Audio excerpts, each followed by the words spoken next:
Hello dosto, welcome to Chalaki Read Between the Lines. I hope you like the episode on Sri Lanka and are aware and praying for their well-being. This is the second part of the series Love Thy Neighbour, and here we are talking about our favorite country in the region, Pakistan. Although we are sworn enemies, it is important to note that a stable Pakistan is better for India than an unstable one. What? But they have been using their soil to trade terrorists and have killed so many soldiers and innocents in Kashmir.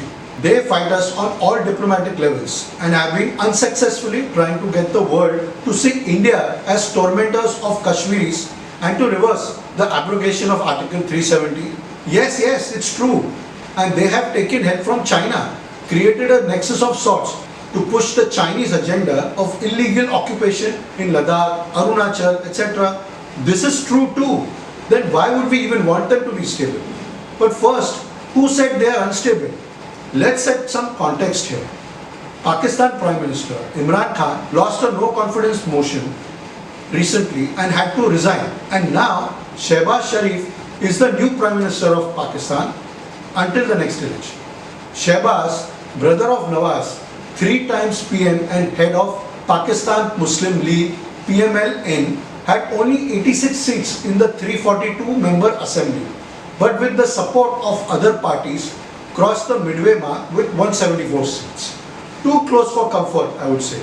The nation of more than 220 million people lies between Afghanistan to the west, China to the northeast, and India to the east, making it of vital strategic importance to us.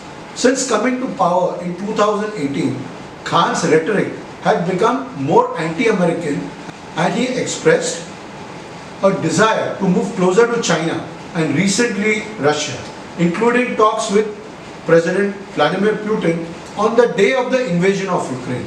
At the same time, US and Asian foreign policy experts said that Pakistan's powerful military has traditionally controlled foreign and defense policy, thereby limiting the impact of political instability. Here is what this current economic situation means for countries closely involved in Pakistan. Let's start with Afghanistan. Ties between Pakistan's military intelligence agency and the Islamist militant Taliban have loosened in recent years. Now, the Taliban are back in power in Afghanistan and facing an economic and humanitarian crisis due to lack of money and international isolation. Qatar is arguably their most important foreign partner. We, the United States, don't need Pakistan as a conduit to the Taliban. Qatar is definitely playing that role now, said Lisa Curtis, director of the Indo-Pacific Security Program at the Center for a New American Security think tank. Tensions have risen between Taliban and Pakistan's military, which has lost several soldiers in attacks close to their mutual border. Pakistan wants the Taliban to do more to crack down on extremist groups and worries they will spread violence in Pakistan. But that has begun to happen already. And for the moment, we are turning to Pakistan. It has received a new warning. It's not from the IMF or the World Bank or the FATF for that matter. This warning has come from the Taliban. The same Taliban that Pakistan trains fighters for, the same Taliban Pakistan provides safe haven to, and the same Taliban that Pakistan said had mended its ways. This is Mullah Muhammad Yaqub, the acting defense minister of Afghanistan. He has warned Pakistan. On the 16th of April, reports emerged that Pakistan's Air Force had raided parts of eastern Afghanistan. Why? Apparently to strike camps of the Tehreek-e-Taliban, an offshoot of the Afghan Taliban that functions primarily in Pakistan but has camps located on either sides of the Durand Line. Zabiullah Mujahid, the Taliban spokesperson, had said at that time that the airstrikes were, and I'm quoting, a cruelty that would pave way for enmity between Afghanistan and Pakistan. Islamabad should know that if a war starts, it will not be in the interest of any side. Khan has been less critical of the Taliban over human rights than most other foreign leaders. Let's speak about China. Khan consistently emphasized China's positive role in Pakistan and in the world at large. At the same time, the $60 billion China-Pakistan Economic Corridor, CPEC, which binds the neighbors together, was actually conceptualized and launched under Pakistan's two established political parties, both of which are set to share power now that he is gone. China has gone slow in that corridor due to blockage of the Baloch, the people of Balochistan, historically exploited by Pakistan. Afghans under Taliban have the same narrative towards Pakistan, and hence spending by China in that region has significantly reduced. The other side of the coin, potential successor Sharif, the younger brother of the three-time former PM Shahbaz, struck deals with China directly as a leader of the eastern province of Punjab, and his reputation for getting major infrastructure projects off the ground while avoiding political grandstanding could in fact be music to Beijing's ears.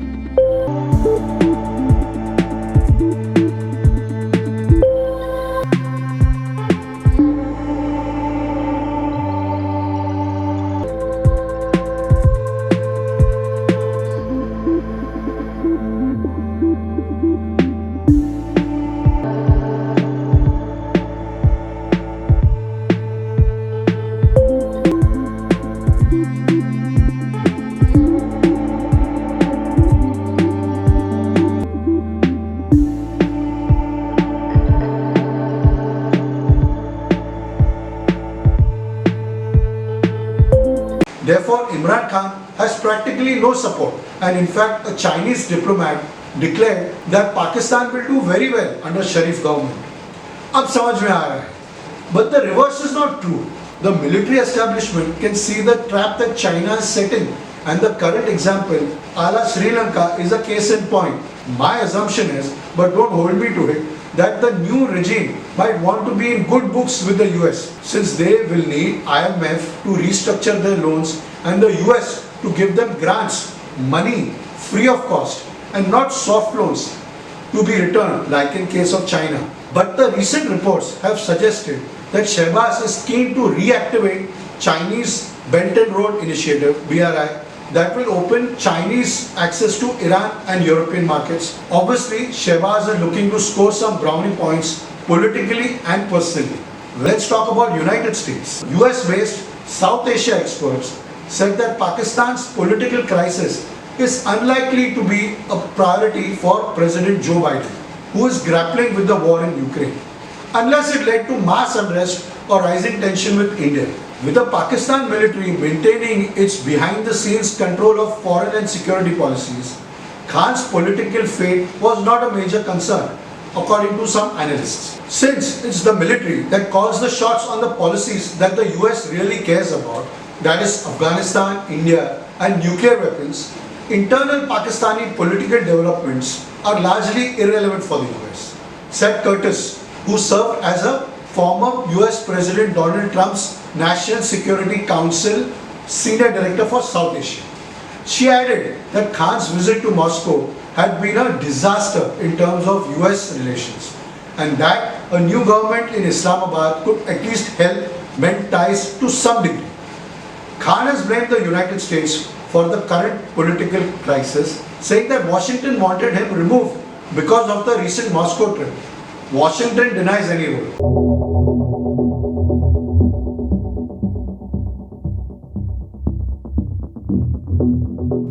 8 मार्च को या उससे पहले 7 मार्च को हमें एक America ने एक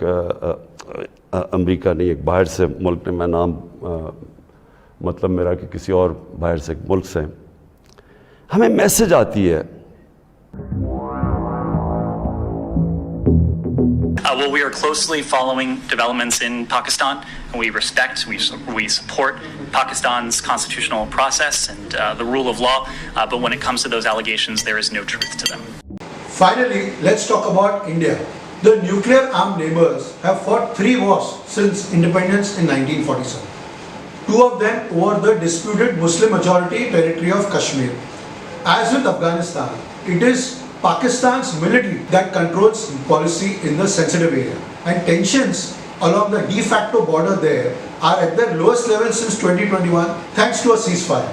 But there have been no formal diplomatic talks between the rivals for years because of the deep distrust over a range of issues, including Khan's extreme criticism of Prime Minister Narendra Modi for his handling of attacks on minority Muslims in India or the abrogation of Article 370 in Kashmir. Pakistan's powerful Army Chief General Qamar Javed Bajwa said recently that his country was ready to move forward on Kashmir if India agrees. Ladies and gentlemen, Pakistan continues to believe in using dialogue and diplomacy to resolve all outstanding issues, including the Kashmir dispute, and is ready to move forward on this front if India also agrees to do so.